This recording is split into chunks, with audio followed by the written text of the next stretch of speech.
그럼 말씀으로 들어가겠습니다. 마태복음 4장에 보면요, 지난주에 우리 성경 목사님이 잘 말씀해 주셨지만 성령에 이끌려서 마귀에게 예수님이 시험을 받으십니다. 그때 예수님이 두 가지를 가지고 이기십니다. 첫 번째는 무엇 가지고 이기시죠? 하나님의 말씀 가지고 이기세요. 근데 하나님의 말씀 가지고 마귀와 대적하지만 그 전에 미리 깔려있는 40일 동안 무엇 하셨죠? 금식하며 기도하셨습니다. 그러니까 말씀과 기도는 우리 영적인 삶에 있어서 떼어낼 수 없는 거예요. 믿으십니까?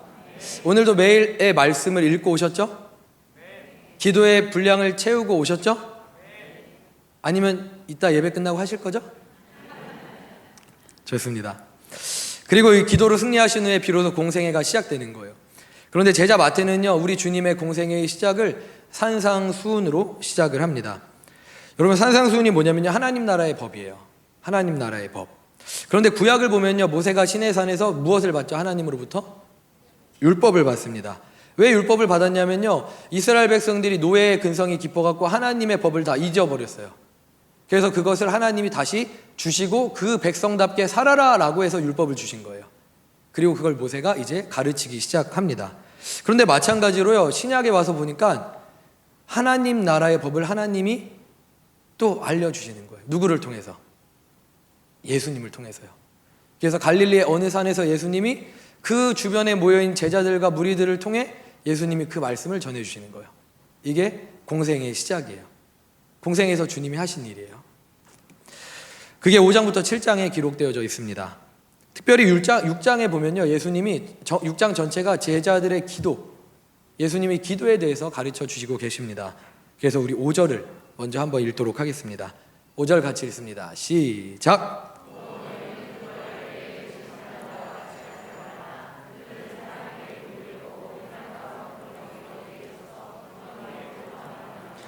내가 진실로 너희에게 이르노니 그들은 자기 상을 이미 받았느니라. 예수님이 기도를 가르치시면서 먼저 첫 번째로 무엇을 말씀하시냐면요, 기도의 대상이 누구냐에 대해서 가르쳐 주십니다. 여러분, 제가 묻겠습니다. 기도의 대상이 누굴까요? 그냥 하나님이요? 하나님? 맞습니다. 우리 목사님 통해서 너무나 많이 들으셨죠? 기도의 대상은 하나님 아버지이십니다. 그렇다면 방금 읽었던 바리새인의 기도는요, 뭔가 잘못되어 있어 보여요. 자, 뭐가 잘못되어 있을까요? 우리 한번 말씀을 다시 한번 띄워주시겠어요? 방금 읽었던 바리새인의 기도는요, 뭔가 잘못되어 있어요. 뭐가 잘못되어 있죠? 그러니까 바리새인의 기도의 대상은 누구였어요? 하나님의 이름을 불렀을지 모르지만 결국 누구에게 했죠? 사람에게 했어요. 기도의 대상이 잘못됐어요. 기도의 대상이 잘못되어 있습니다. 방금 읽은 바리새인의 기도는요, 보여주기 위한 기도였어요. 뭘 보여주기 위함이었냐면은 내가 이렇게 경건하다라는 걸 자랑하고 싶었던 기도였어요. 그가 얻고자 하는 건 뭐였냐면 사람의 칭찬과 사람의 영광이었어요. 그리고 그 기도도 응답돼요. 왜냐면 사람들이 지나가면서 이 사람이 어디서 기도하냐면요, 회중 가운데, 아니 저기 회당 가운데, 그리고 큰 거리 어기, 사거리의 한 복판에서 이렇게 하늘을 우러러 기도하는 거예요. 교회에 사람들이 가장 많이 지나다니는 길목에서 막 큰 목소리로 기도하는 거예요. 그런데 그 기도가 사실은 사람에게 보이기 위한 기도였어요. 그럼 지나가는 사람들이 어떻게 할까요? 생각하기를, 아우, 저 집사님 참 기도의 사람이네. 아우, 경건하네. 그의 마음의 생각과는 다르리. 근데 그가 한 기도의 응답이 누구를 대상으로 한 거였어요? 사람을 향해. 그럼 그 기도 응답됐어요? 안 됐어요? 네, 그런 기도도 응답되는 거예요. 사람의 영광을 취한 거예요. 그런데 여러분, 이게 잘못된 기도라는 걸 예수님이 알려주시기 위해 바리새인의 기도를 말씀하신 거예요. 그렇다면 바른 기도는 뭐냐? 우리 6절 한번 읽겠습니다. 6절입니다. 시작! 내 골방에 들어가 문을 닫고 은밀한 중에 계신 내 아버지께 기도하라. 은밀한 중에 보시는 내 아버지께서 갚으시리라. 아멘. 6절은요, 한마디로 골방 기도입니다. 골방 기도. 그런데 여러분, 골방이 뭘까요? 골방. 영어로 번역된 영어 성경을 보니까요, 영어에는요 이렇게 써 있어요. Your room. 이게 뭐죠? 너 방. 네, 한마디로 my room. 내 방이에요. 근데 여러분 생각해 보세요. 내 방에는요 보통 누구만 있어요? 남편과 나? 내 방에는 보통 누구만 있죠? 나만 있잖아요. 그럼 나만 있는 그 자리에서 기도를 해요. 그럼 누구께 드리는 기도일까요? 하나님께 드리는 기도. 이게 골방의 기도인 거예요. 기도의 대상이 누구죠? 하나님. 그러면 그 하나님이 어떻게 하신다고 약속하시죠? 은밀한 중에 들으신 하나님이 갚으시리라 라고 기록되어 있어요. 할렐루야. 그러니까 기도의 대상을 정리합니다. 기도의 대상이 누구예요? 하나님. 하나님께 기도하면 누가 들으세요? 하나님 들으세요. 근데 사람에게 기도하면 누가 들어요? 사람이 들어요. 그렇다면 여러분의 기도는 누구를 향해 있으십니까? 진짜세요? 그러시길 주님을 축복합니다. 두 번째로 주님은요, 기도의 올바른 태도에 대해 가르쳐 주십니다. 우리 7절 읽겠습니다. 7절 같이 읽습니다. 또 기도할 때 이방인과 같이 중언부언하지 말라. 그들은 말을 많이 하여야 들으실 줄 생각하느니라. 주님이 중언부언하지 말라라고 하셨어요. 제가 예전에 사역할 때 한 중직자 분이 계셨거든요. 근데 그분은 대표 기도를 드릴 때마다 모든 문장에 하나님 아버지가 반드시 들어가야 되는 거예요. 하나님 아버지 감사합니다. 하나님 아버지, 하나님 아버지, 하나님 아버지. 뿐만 아니라 기도하시다가 다음 문장이 막혀도 하나님 아버지. 숨고르는 그때에도 하나님 아버지. 뭐가 다음 말이 생각이 안 났어요. 하나님 아버지. 어느 날은요, 제가 하나님 아버지 몇 번 하실까 한번 세봤어요. 근데 30번을 넘게 하시더라고요. 그런데 예수님 당시에 그들이 중언부언의 기도를 했던 이유가 있어요. 왜냐면 이 하나님 아버지가 의미가 있는 게 아니라 그냥 이게 습관이 돼서 하나님 아버지, 하나님 아버지. 사실 이렇게 기도하시는 분들을 종종 보게 되죠. 네. 근데 하나님 아버지도 하나님 아버지라고 부를 때 필요한 거예요. 그냥 미사역으로 그냥 습관에 따라 하나님 아버지, 이게 대표 기도를 하는 그 자리에서는 바람직한 모습은 아니라고 생각이 되어지더라고요. 그런데 예수님 당시에 그들이 중언부언의 기도를 했던 데는요, 이유가 있었어요. 뭐냐면요, 당시 사람들은요, 기도를 많이 해서 정성을 나타내야 신이 감복한다라고 생각을 했던 거예요. 지성이면 감천이다라고 여긴 거죠. 그래서 기도를 그냥 많이 했던 거예요. 그냥 많이 했던 거예요. 신밧드가 뭐 외우죠? 주문을 외우잖아요. 네. 그 주문 다 모르세요? 네? 네. 아싸라비아 아니죠? 네. 그리고 중이 연불 외우잖아요. 중이 연불 그냥 잠깐 외우지 않잖아요. 냥냥냥냥냥냥 엄청 많이 외우잖아요. 왜요? 그렇게 많이 해야 자기가 믿는 신이 들을 줄 아는 거예요. 이게 중언부언하는 기도의 이유예요. 그런데 여러분, 사실 저와 여러분도 이렇게 기도하실 때 있지 않나요? 특별히 새벽에 피곤할 때 이렇게 기도하지 않나요? 계속 같은 기도의 제목을 붙잡고 기도하지 않나요? 분명히 아까 기도했는데 하나님 아버지, 하나님 아버지. 저도 그렇게 기도할 때가 있더라고요. 마음은 하나님을 향해 있지 않는데 그냥 입만 열어서 기계적으로 움직이는 기도. 내 마음은 하나님을 향해 전혀 있지 않는데 그냥 기계적으로 하는 그 기도. 그런데 이런 중언부언의 기도에 대해서 예수님은요, 딱 잘라서 말씀을 하세요. 우리 8절 같이 읽겠습니다. 8절 시작. 그러므로 그들을 본받지 말라. 구하기 전에 너희에게 있어야 할 것을 하나님 너희 아버지께서 아시느니라. 아멘. 예수님 뭐라고 말씀하세요? 해라, 말하라. 말하라. 그럼 여러분들 이제부터 중언부언의 기도 하실 거예요, 안 하실 거예요? 안 하시기를 축복합니다. 근데 왜 하지 말라 그러셨죠, 예수님이? 구하기 전에 하나님이 우리 필요를 다 알고 계신대요. 그러니까 한 번 얘기하면 됐지 두 번도 얘기할 필요가 없으시대요. 우리 하나님 다 알고 계시니까. 제대로 한 번 구했으면 그걸로 충분하대요. 그런데 여기서 여러분 한 가지 헷갈리시면 안 돼요. 주님은 지금 기도를 짧게 하라라고 말씀하시는 건 아니에요.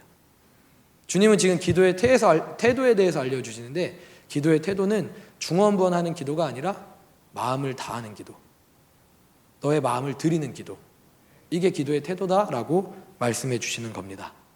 자, 그럼 여기까지 정리하겠습니다. 여러분들이 대답해 주세요. 기도의 대상은 누구시죠? 맞습니다. 기도의 태도는 어떠해야 되죠? 마음을 다해. 마음을 향한 진실한 기도. 자, 이제 우리가 기도의 기본, 베이직을 배웠습니다. 기도의 대상을 알았고요, 기도의 태도를 알게 되었어요. 그렇다면 이제 기도를 완성한 걸까요? 네. 그럼 이제 기도를 구체적으로 어떻게 해야 되는지를 우리가 배워야 되잖아요. 근데 이 기도를 우리 주님이 알려주셨어요. 왜냐하면 한 기특한 제자가 이렇게 질문했거든요. 우리 누가복음 11장 1절을 한번 읽어보도록 하겠습니다. 같이 읽습니다. 시작.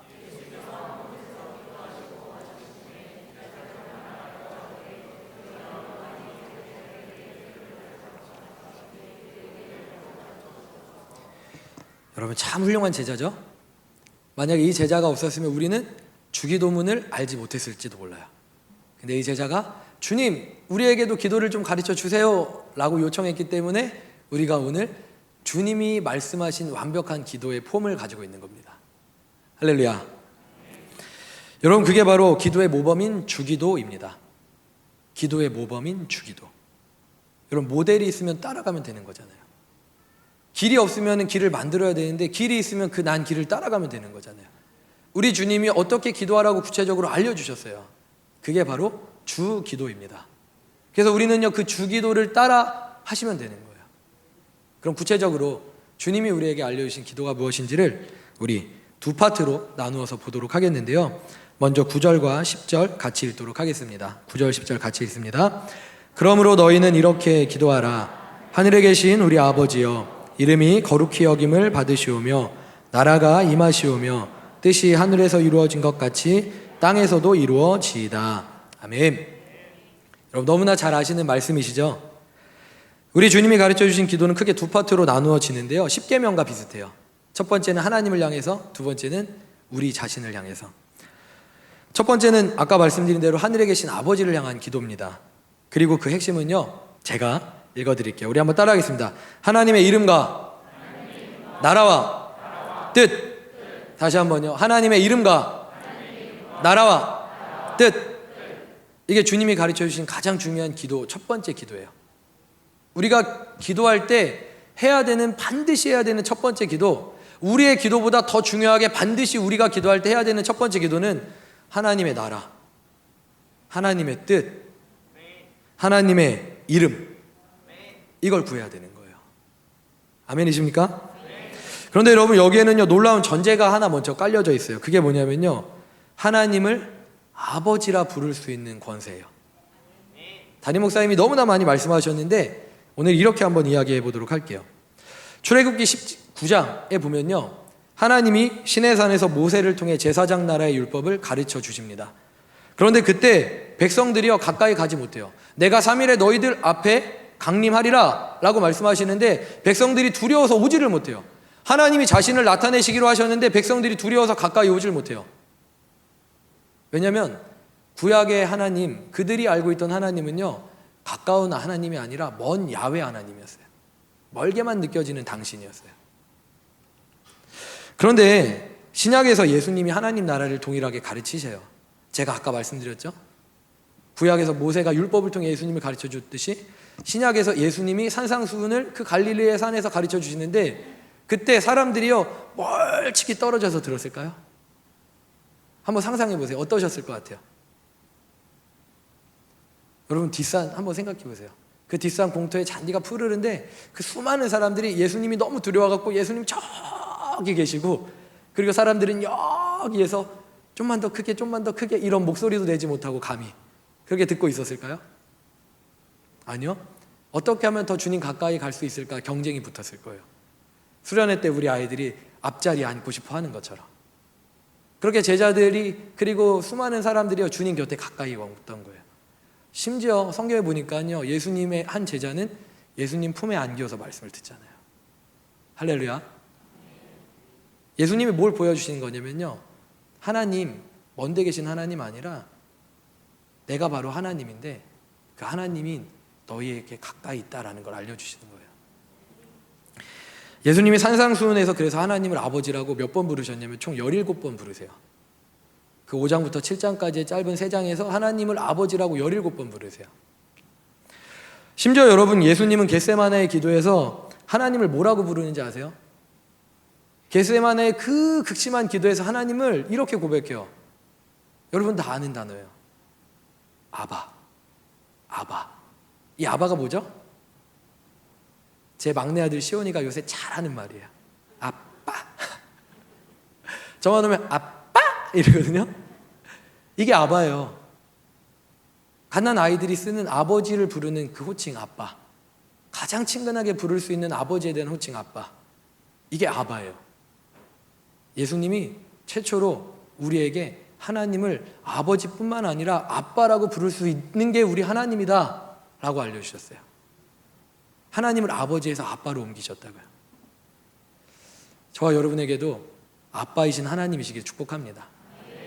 아버지이신 하나님은요, 곧 또 아빠이신 하나님이시기도 해요.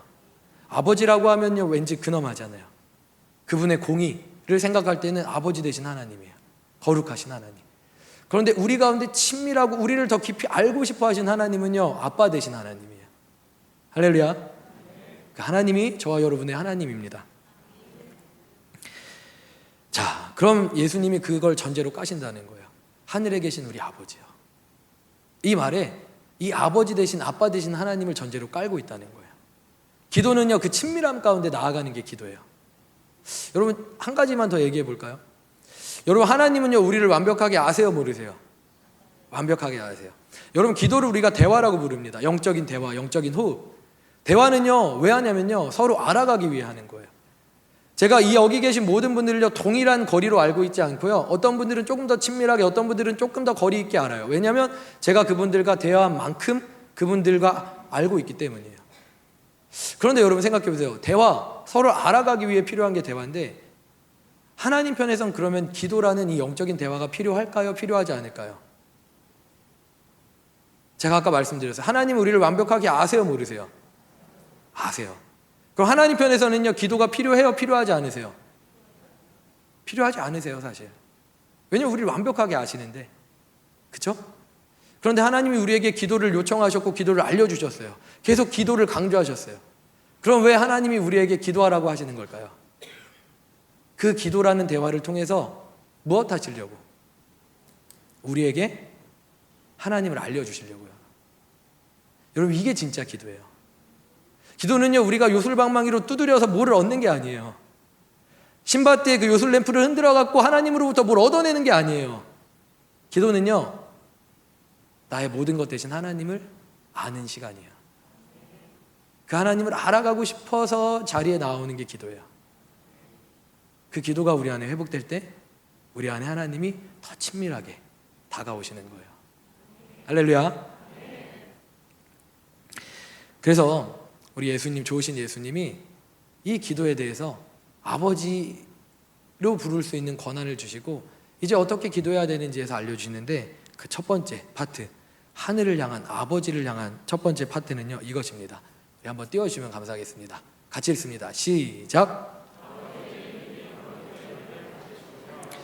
아멘. 근데 여러분, 이 기도의 의미가 좀 잘 이해가 되세요? 확 와 닿으세요? 아버지의 이름이 거룩히 여김을 받으시오며. 이게 조금 의미가 잘 와닿지 않으실 수도 있을 거예요. 이유는요, 이미 하나님은 그 자체로 거룩하신 분이거든요.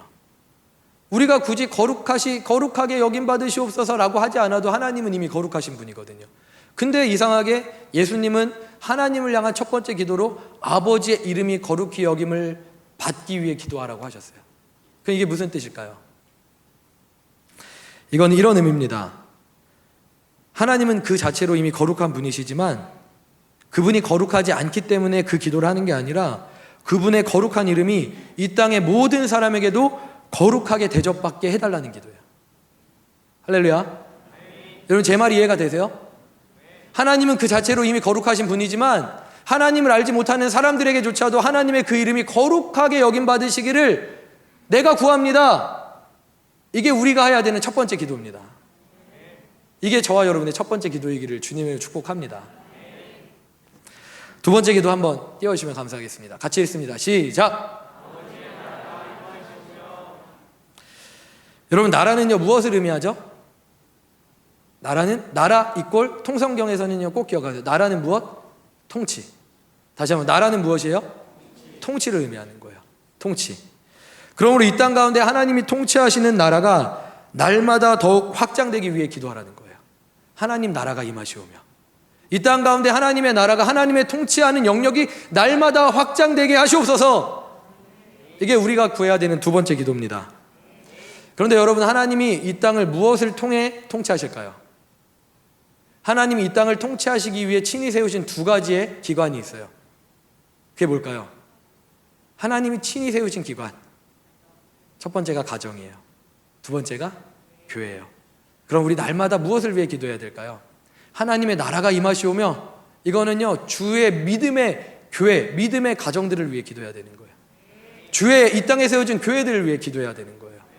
여러분, 우리 교회만을 위해 기도하는 작은 기도가 아니라 이 땅에 세워진 모든 교회들이 건강해지고 회복되어지도록 기도해야 돼요. 그럼 그 기도가 여러분들에게 있으십니까? 정말 있으십니까? 있으시기를 축복합니다. 그게 주님이 우리에게 가르쳐 주신 두 번째 기도예요. 세 번째 기도 띄워주시면 감사하겠습니다.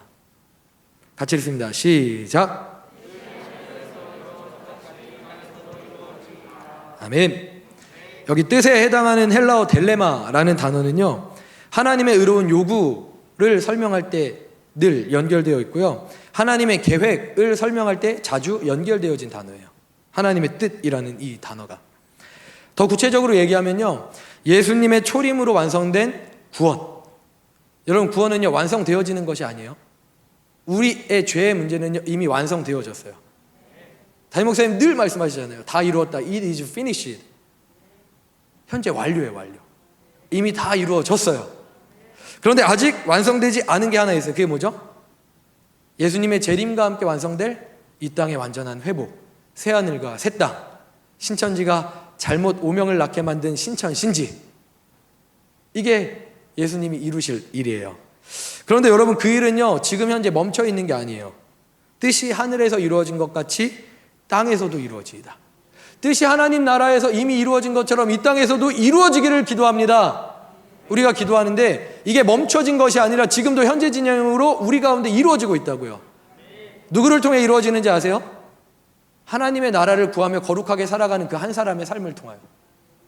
여러분 한 사람이 하나님의 나라를 구하며 오늘 거룩하게 살고 계시잖아요? 그 사람이 거하는 그곳에서 하나님의 나라가 이 땅 가운데 이루어지는 거예요. 여러분들의 가정 가운데 이루어지는 거예요. 여러분이 거하는 교회 가운데 이루어지는 거예요. 여러분의 직장 가운데 이루어지는 거예요. 여러분의 자녀들의 삶 가운데 이루어지는 거예요.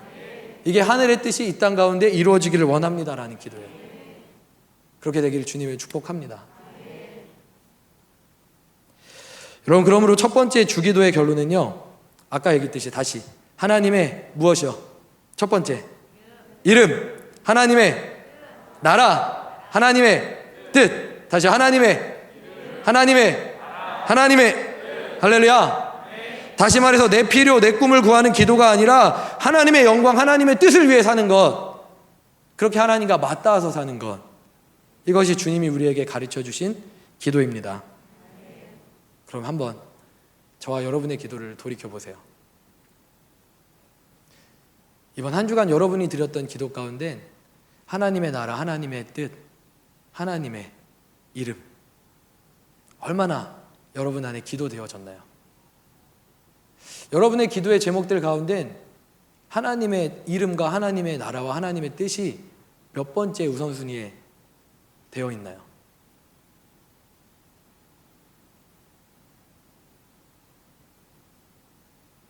우리 그리스도인들이 많이 연약해졌어요. 예전에 비하면 너무 많이 연약해졌어요.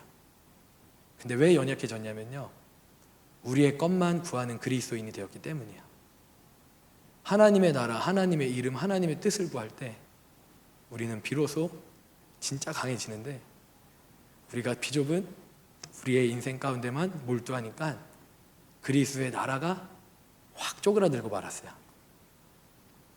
사랑하는 성도 여러분, 우리가 다시 하나님의 나라, 하나님의 이름, 하나님의 뜻을 구하며 강해지기를 주님의 이름으로 축복합니다. 그렇게 하실 거죠? 여러분들의 최우선 기도의 제목이 무엇이다? 하나님의 이름, 하나님의 나라, 하나님의 뜻. 이제 여러분들 서로가 서로를 이렇게 잘 보세요. 새벽에 왔는데 옆에 사람 무엇부터 기도하는지 한번 들어보세요. 저분이 하나님 오늘 이렇게 어려워요, 이런 기도 먼저 하는지, 아니면 분명히 하나님의 나라와 의와 뜻을, 이름을 구하는지. 아시겠죠? 좋습니다. 그럼 우리 두 번째 파트 읽어보도록 하겠습니다. 우리 11절부터 13절 같이 읽겠습니다. 시작.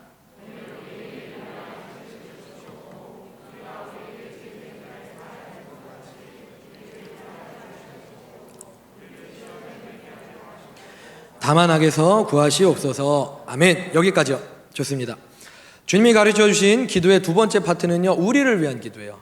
십계명의 1부터 5까지 그리고 6부터 10까지가 1부터 4까지 5부터 10까지가 이렇게 분리되어 있는 것처럼. 네. 예수님은 특별히 우리를 위한 기도의 첫 번째로 이것을 구하라고 하셨습니다. 우리 말씀 한번 띄워주시고요. 같이 읽습니다. 시작. 오늘 우리에게 일용할 양식을 주시옵고. 첫 번째로 매일의 양식을 구하라고 하셨어요. 그런데 여러분 약간 의아한 게 있습니다. 우리 주님은요 모든 것에 풍성하신 하나님이시잖아요. 우리의 쓸 것을 이미 다 알고 계시잖아요. 그런데 굳이 왜 매일마다 양식을 구하라고 하셨을까요? 우리의 필요를 다 아시고 그걸 주실 능력이 있으신 하나님이신데 왜 굳이 매일 귀찮게 구하라고 하셨을까요? 생각해 보니까요 이스라엘 백성들이 광야에 있을 때 만나가 내렸어요. 진중에. 그런데 만나가요 매일마다 이스라엘 백성들이 귀찮게 직접 가서 걷어와야 됐어요. 매일마다. 안식일을 앞두고만 2배를 가져갈 수 있었고요. 왜 하나님은요 굳이 그렇게 매일마다 구하게 만드셨던 걸까요? 왜냐면요 하나님은 매일 우리의 목소리 듣고 싶어 하시기 때문이에요. 하나님 우리가 얼마나 연약하고 완악한지 아세요. 하나님이 우리에게 하나님의 일용할 양식을 한 달치 1년치 다 주면은 집 나간 그 아들이 돌아올 때처럼 그거 다 떨어져야 돌아온다는 사실을 잘 아세요. 그것보다 더 성숙한 우리의 신앙이면 좋을 텐데 우리에게 일용할 양식 풍성하게 주면은 그거 다 떨어져야 돌아올 애들이 많다는 걸 아세요. 그래서 우리 하나님은요 우리와 더 친밀하게 교제하시고 싶으셔서 매일매일의 양식을 구하라고 하셨어요. 그럼 우리가 매일매일에 필요한 양식을 구할 때 하나님 어떻게 하실까요? 들으시고 주셔요. 그럼 우리는 다시 감사하는 거예요. 우리가 매일의 양식을 구할 때 하나님 주셔요. 그리고 우리는 다시 감사드려요. 그렇게 우리는 매일매일 하나님과 교제하는 거예요. 매일매일 하나님과 친밀해지는 거예요. 여러분 너무 신나지 않아요? 그래서 하나님 우리에게 매일의 양식을 구하라고 하셨다고요. 여러분 이제는 기대감을 가지고 하나님 오늘도 매일의 양식 주세요. 제가 또 하나님께 감사드릴게요. 이렇게 우리 매일 아침을 시작할 수 있기를 주님을 축복합니다. 하나님이 얼마나 채우셨는지를 어떻게 채우셨는지를 어떻게 우리 안에 풍성하게 하셨는지를 감사하면서 혼자 알고 계시지 말고 오늘도 하나님이 내 필요로 이렇게 채우셔서 서로 간증하면서 우리 교회 안에 날마다 간증이 풍성해지기를 주님의 이름으로 축복합니다. 자, 두 번째 따라합니다.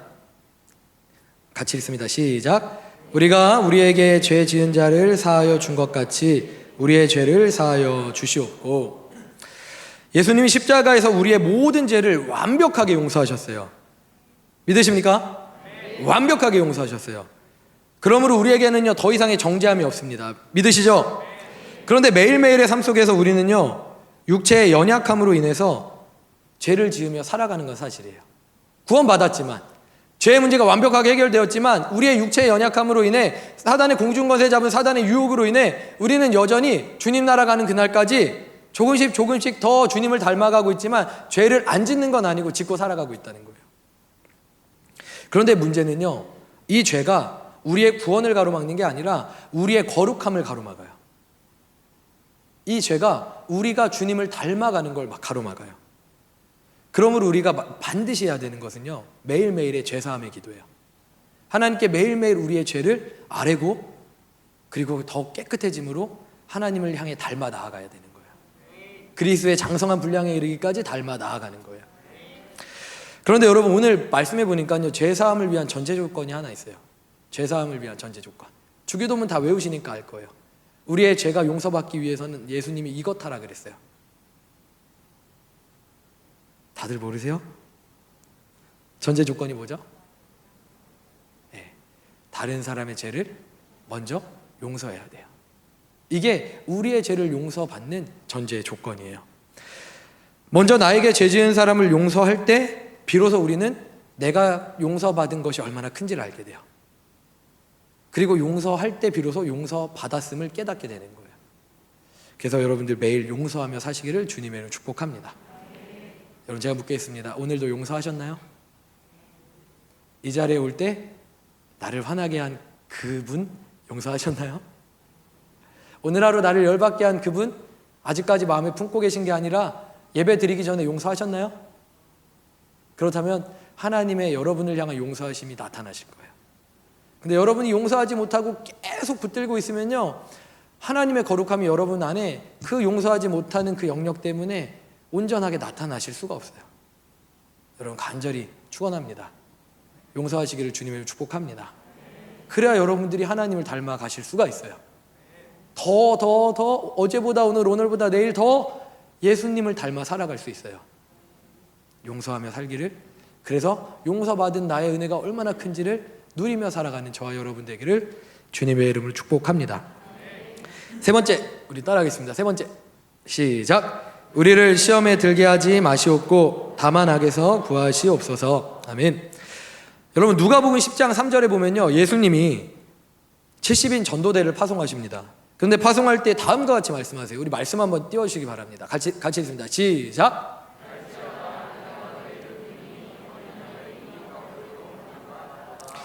자, 예수님이 세상 가운데 제자들을 전도하러 파송하는데 이렇게 얘기하세요. 어린 양을 이리 가운데 보낸 것 같다. 여러분 어린 양을 늑대 무리 가운데 보내면 어떻게 될까요? 그냥 성한 양도 아니고 어린 양을 어떻게 되죠? 동물의 왕국 안 보셨어요? 온몸이 찢겨져 잡아 먹히게 됩니다. 죽임당해요. 그런데 예수님이 지금 사랑하는 제자들을 세상 가운데 보내시며 이렇게 말씀하셨다고요. 내가 너희를 보냄이 어린 양을 이리 가운데 보낸가 같도다. 왜냐하면 이 세상은 공중 권세 잡은 사탄이 장악하고 있기 때문이에요. 그러므로 우리가 아무 보호 없이 이 세상을 살면요, 제가 예언하건대 반드시 죽습니다. 여러분 이 말을요 다시 두려운 마음으로 들으시길 부탁드려요. 저와 여러분이 하루를 기도하지 않고 살면요, 여러분의 영혼은요 반드시 어떻게 돼요? 여러분들이 고백해 보세요. 저와 여러분이 하루라도 기도하지 않고 살아간다면 저와 여러분의 영혼은 어떻게 될까요? 왜 제대로 고백 못 하세요? 제가 한 말이 아니라 우리 주님이 하신 말씀이세요. 저와 여러분이 하루라도 기도를 제대로 하지 않았다면 저와 여러분의 영혼은 어떻게 될까요? 죽어요. 이게 영적인 세계의 원리예요. 왜냐면요, 세상 공중권세 잡은 사단과 우리는요 1대1로는요 맞서 싸울래야 싸울 수가 없어요. 어떤 사람이 심심해갖고요 IQ 테스트를 사탄이 마귀가 한 모든 역사를요 다 IQ 테스트 항목에 입력해갖고 넣어봤더니 IQ가 정말 제가 어떤 글에서 봤어요. 2만이 나왔대요. 2만. 여러분 2만 대 100 몇십. 1대1로 싸우면 어떻게 될까요? 무조건 져요. 무조건 죽어요. 이게 우리의 현실이에요. 그런데 우리가 이길 수 있는 방법이 있어요. 사탄은요 2만의 한계를 가지고 있어요. 그러나 우리 주님의 지혜는요, 우리 주님의 지혜는 한계가 있으세요 없으세요? 우리 주님 모르시는 거 있으세요 없으세요? 그럼 우리 주님의 보호를 받고 있는 나는 사단과 싸워서 이길까요 질까요? 근데 오늘 하루 기도로 살지 않으면 이길 수도 있고 질 수도 있어요. 오늘도 어제도 일주일 전에도 한 달도 계속 기도하지 않으면 우리는 반드시 어떻게 돼요? 져요. 이게 우리의 현실이라고요. 그래서 주님이 세 번째로 가르쳐 주신 거예요. 매일의 영적 보호를 위해 기도하라고. 시험에 들지 않도록 기도하고 악에서 구하여 달라고 기도하라. 여러분 이 기도 반드시 하기를 주님의 이름으로 축복합니다. 자, 이제 주기도의 두 번째 파트를 우리 정리해 보도록 하겠습니다. 우리 자신을 위한 기도가 주기도의 두 번째 파트예요. 우리 한번 띄워주시겠어요? 자, 같이 했습니다. 첫째, 다시 한번 우리 큰 목소리로. 첫째, 둘째, 셋째. 이 기도로 매일 하나님 앞에 나아가는 저와 여러분 되기를 주님의 이름으로 축복합니다. 여러분 그럼 다 끝났죠? 근데 아직 하나가 남아 있습니다. 그건 13절 괄호 안에 있는 겁니다. 우리 마지막으로 13절 괄호 안에 있는 내용을 우리 함께 읽겠습니다. 시작!